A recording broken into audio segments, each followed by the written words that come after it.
How do you do? How do you do, Lord Russell? Won't you sit down? Thank you.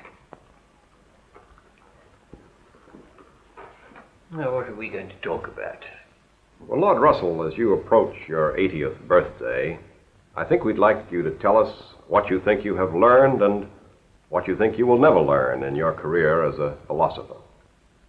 Well, there are some things that I don't think I shall ever learn, and that indeed I hope I shall never learn. I don't wish to learn to change my hopes for the world.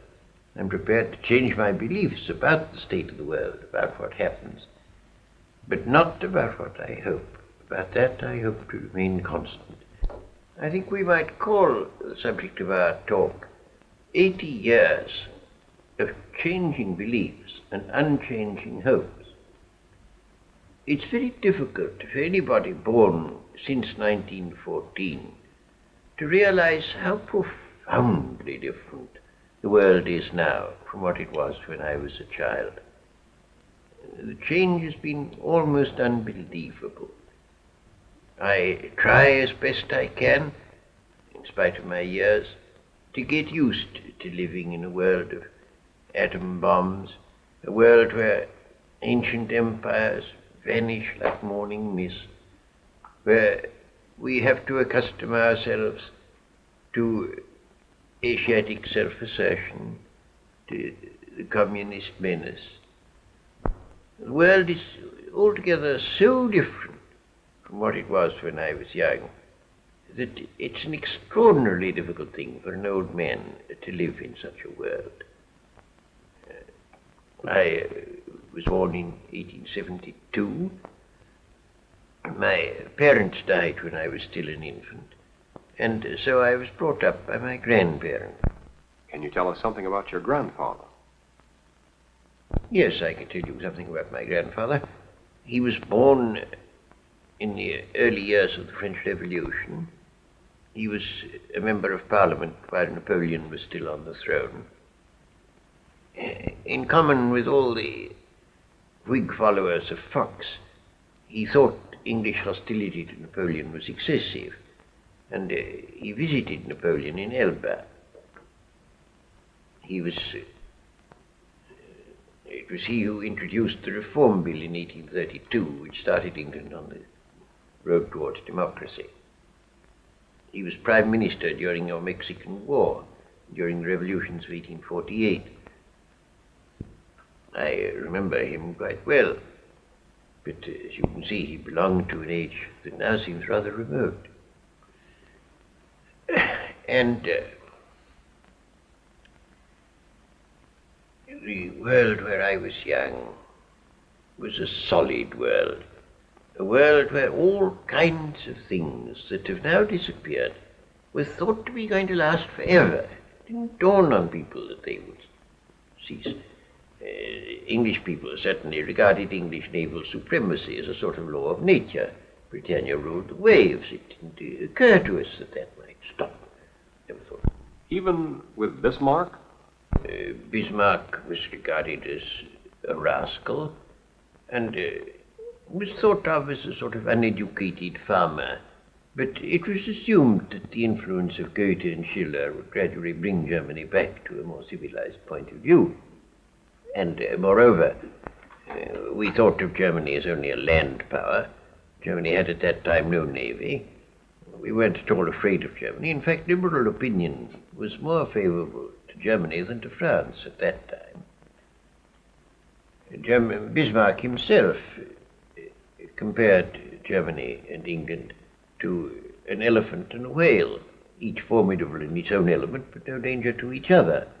And that was how we felt. So we were not afraid of Bismarck at all. It was thought that there was going to be ordered progress throughout the world. Gradually, every country was going to take to parliaments.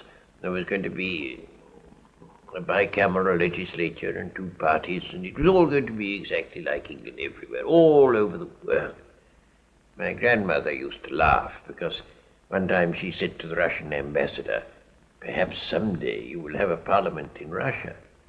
And he said, "God forbid, my dear Lady Russell." Except for the first word, the Russian ambassador at the present day might give the same answer. But that was the assumption, that it was all going to be orderly, and all quite nice.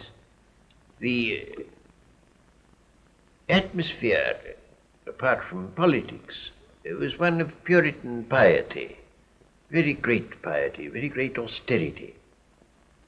We always had family prayers at 8, and before family prayers I had to do half an hour's practice at the piano, which I hated. Although there were 8 servants in the house, the food was always of the utmost simplicity, and even of what there was, if there was anything at all nice, I wasn't allowed to have it, because it wasn't good for children to eat nice things. For instance, there would be rice pudding and apple tart. The grown-ups had the apple tart, and I had the rice pudding. And there was extreme austerity in all those ways. My grandmother, until she was over 70, would never sit in an armchair until after dinner. Never. It's almost gone out, that sort of austere living by well-to-do people, which in those days was very common. When did you get to Cambridge? Oh, I got to Cambridge when I was 18. And that, of course, was a new world to me completely. I, for the first time, met people who, when I said anything that I really thought, didn't think it absurd. I'd learnt at home to say almost nothing about what I really thought. My people had a horror of philosophy, which interested me. And they would say every time philosophy was mentioned, philosophy is summed up completely in these 2 questions. What is matter? Never mind. What is mind? No matter. And at about the 60th repetition of this remark, I ceased to be amused by it. When I got to Cambridge, it was a great comfort to me to find people who didn't regard philosophy as absurd. So that I was very, very happy when I first got to Cambridge. I quickly got to know a great many people who became my lifelong friends. Most of them, I'm sorry to say, are dead now, but those who are still alive are still my friends. You started with mathematics, didn't you? And then moved to philosophy? That is so, yes. I did 3 years mathematics and 1 year's philosophy at Cambridge. I had done only mathematics before going to Cambridge. What caused your interest in philosophy? Well, 2 things, 2 very different things caused my interest in philosophy. On the one hand, I wanted to understand the principles of mathematics. I observed that all the proofs of mathematical propositions that were taught me were obviously fallacious. They didn't really prove what they said they did. And I wanted to know whether there is any truth in the world that is known. And I thought if there is any, it's probably in mathematics. But it's not in mathematics as I was taught it. And so I tried to find out some truth there. The other thing that made me interested in philosophy was the hope that I might find some basis for religious belief. And did you find it? No, in the mathematical part of my hopes I was fairly satisfied. But in the other part, no, not at all. For a time I found a certain satisfaction in the Platonic eternal world of ideas, which has a sort of religious flavor and gave me a certain satisfaction. But then I came to the conclusion that that was nonsense, and I was left without any satisfaction to that set of my desires. And it remained so. So that as far as that goes, philosophy proved a washout to me, but not on the side of technical basis of mathematics. Wasn't it about here that you entered into what you called a life of disagreements? Yes, I disagreed first with my people about both about mathematics and about philosophy. They cared only about virtue. They thought virtue was the only thing of importance in the world. Mathematics, therefore, was unimportant because it has no ethical content. And philosophy was positively pernicious because they thought it undermined virtue. So that on that point I had a strong disagreement with my people. But as regards that, of course, that disagreement was, as far as my personal life was concerned, was solved by my living among academic people who didn't take that view, so that I got again into a circle of people with whom I was quite at home. But that was brought to an end by the First War, where I took a pacifist line. I was against the First War. I was not against the Second. Some people think that this is an inconsistency, but it isn't. I never, during the First War, said that I was against all war. I said I was against that war. And I still hold that view. I think that the First War was a mistake, and I think England's participation in it was a mistake. I think if that hadn't happened, you would not have had the communists, you would not have had the Nazis, you would have not had the Second World War, you would not have had the threat of a third. The world would have been a very much better place, I think. Germany, in the time of the Kaiser, was not uncivilized. There was a certain amount of suppression of opinion, but less than there now is everywhere except in England and Scandinavia. So it really wasn't very bad.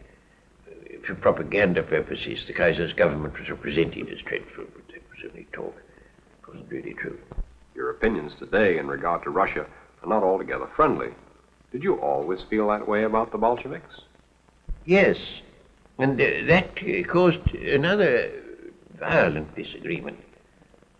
Owing to my pacifism during the First War, I'd become estranged from what you might call conventional people.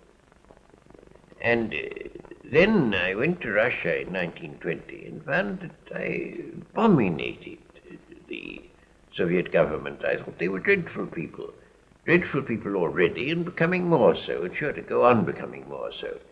And so then I had to break with all the people who endured my pacifism, who all liked Russia or thought they did. So that I was left in a very great isolation at that time. But, however, I escaped some of the pain of it by going to China, where I spent a very happy year. I liked the Chinese very much. And there I found people that I could agree with and that I could like. Any conclusions about China? Oh, I don't know about conclusions. I don't think I came to any particular conclusions. I continue to think, as I had thought before, that democracy is the best form of government where it will work. It didn't work very well in China. It wasn't working at all. And one could see that it wouldn't work there. They hadn't the political experience. But I thought it would work there in time, and I dare say it would have done if circumstances had been a little more propitious. On your return, the focus of your interests changed, didn't it? Yes. Owing to the birth of my two elder children, I became very much interested in education, and at first especially in education in the very early years. I didn't like the old-fashioned schools for a number of reasons. I didn't altogether like the progressive schools, though in some respects I thought them much better than the older ones. But there were some things about progressive schools, at least about most progressive schools, that I didn't feel were right. I thought they didn't pay enough attention to instruction. It seems to me that in our technically complex world, you can't play any important part unless you have a very considerable amount of actual knowledge. And I don't think that most children will acquire much knowledge unless there is a certain amount of discipline in school. I think that the degree of discipline required for acquiring knowledge ought to be insisted upon, and isn't sufficiently insisted upon in a good many modern schools that I know. Did you change any of your opinions in that regard? Well, I suppose to some degree. I tried running a school of my own because I wasn't satisfied with other schools. I haven't the talents of an administrator, and I wasn't satisfied with the school that I tried to run. Fortunately, at just about that time, a certain modern school that I was interested in became, I thought, quite good enough, and I was satisfied with that. I have, I suppose, changed my opinions not only about education, but about a good many things, as a result of seeing the kind of nefarious things that people do. I think that freedom is not a panacea for all things. I think there are a good many matters in which freedom should be restrained. Some of them things in which it's not sufficiently restrained at present. In the relations between nations, there ought to be less freedom than there is, I think. And to some degree this applies in modern education too. I think that some progressive schools certainly have more freedom than you ought to have. There are some freedoms that I think are desirable in education. Now, in the old-fashioned school, if a child uses a swear word, it's thought worse than if he commits an unkind action. And that seems to be absurd. I think clearly the unkind action matters more. And in that sort of way, I don't like the old-fashioned way. I also think that children should be free to explore the facts of life to a degree that they're not when they're brought up in an old-fashioned way. I think there should be free speech. There are a number of things that I like very much about modern education. But both in education and in other matters, I think that freedom must have very definite limitations where you come to things that are definitely harmful to other people or things that prevent you yourself from being useful, such as lack of knowledge. So that there are those respects in which I suppose I should lay less stress on freedom than in former times. Do you still believe in the importance of abstract philosophy? Well, now that's a very difficult question. I have myself a passion for clarity and exactness and sharp outlines. For some reason that I've never understood, this makes people think that I have no passions, that I'm a cold fish. I don't know why, but it does cause people to think that. I don't myself think that's altogether just, so that's neither here nor there. But I do like clarity and exact thinking, and I believe that's very important to mankind, because when you allow yourself to think inexactly, your prejudices, your bias, your self-interest comes in ways you don't notice, and you do bad things without knowing that you're doing them. Self-deception is very easy. So that I do think clear thinking immensely important. But I don't think philosophy in the old-fashioned sense is quite the thing the world needs nowadays. I think the needs of the world are different from that. Well, just what do you feel today's needs are? Well, of course, the needs depend on what a person's capacities are. But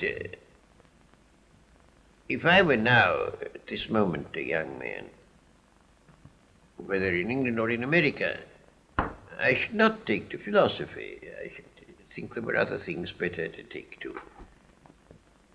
If I had the necessary capacity, I think I would be a physicist.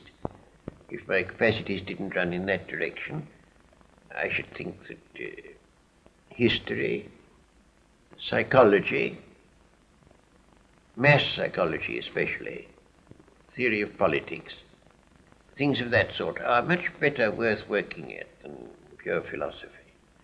And it's that sort of thing that I should take to if I were now young.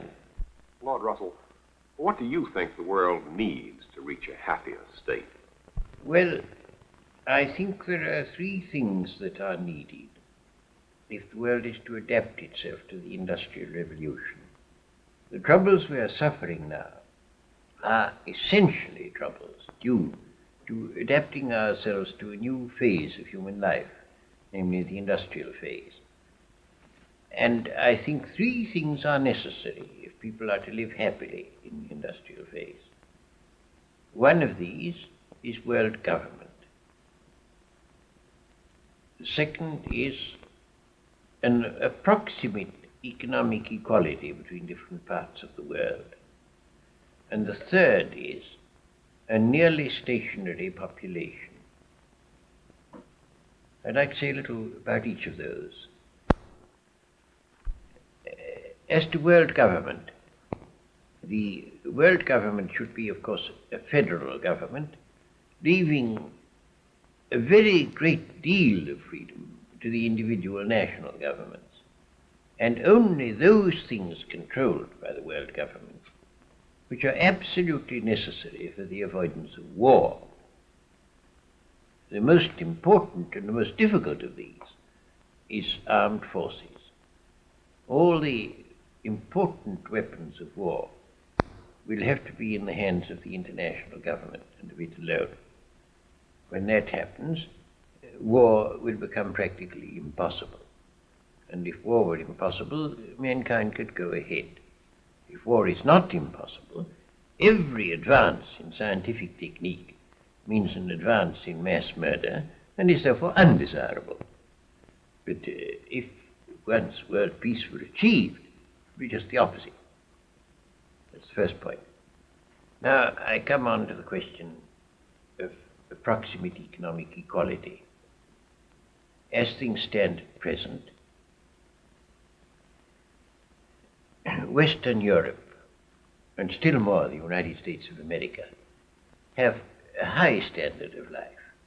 On the whole, the great majority of mankind live fairly comfortably from a material point of view.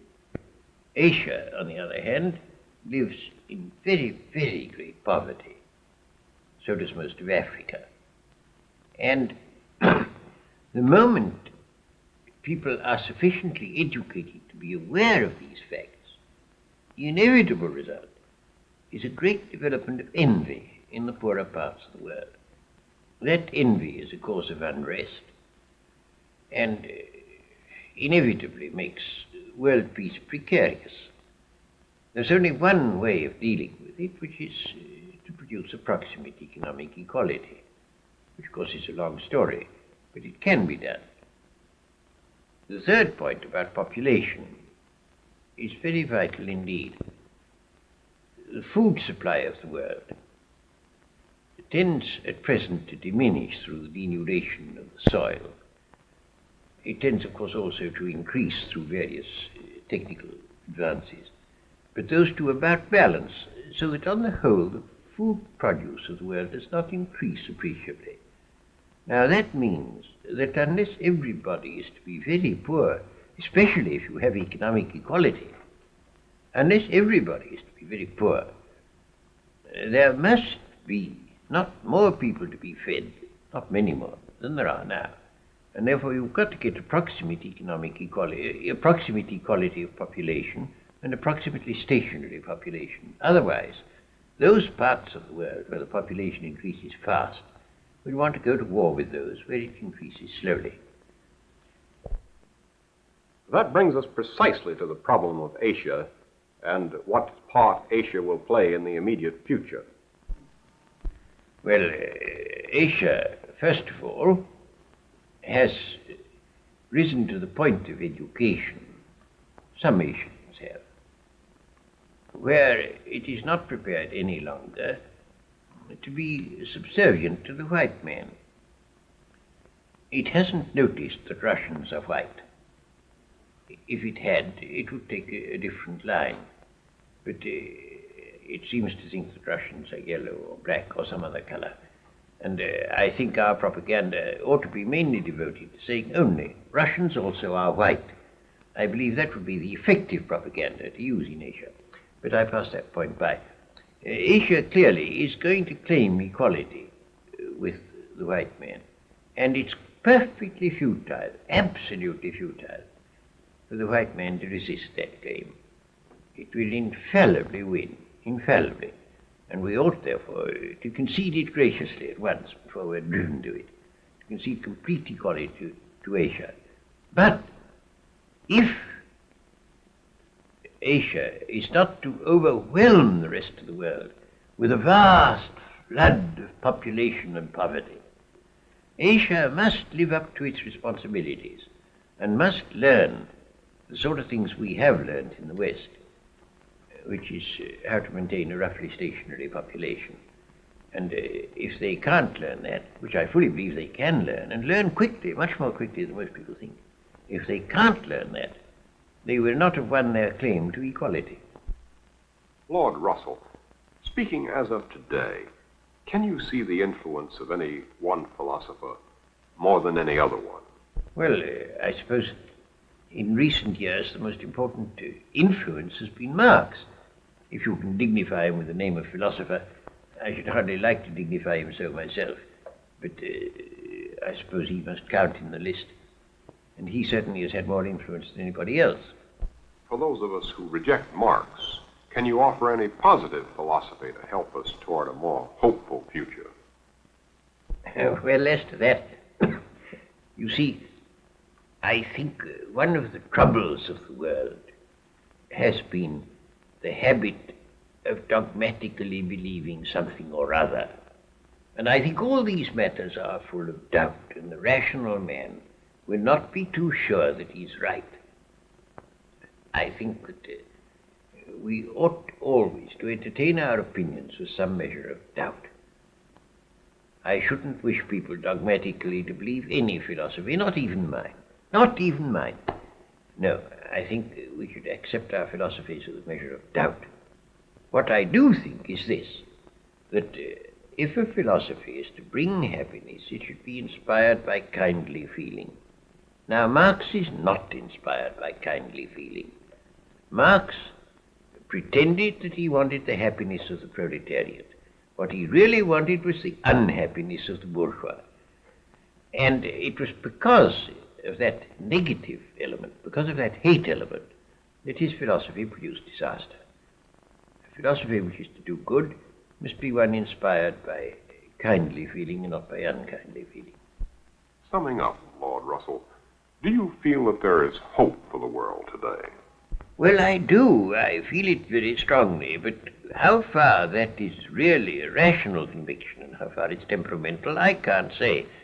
But I do most strongly feel that there is hope.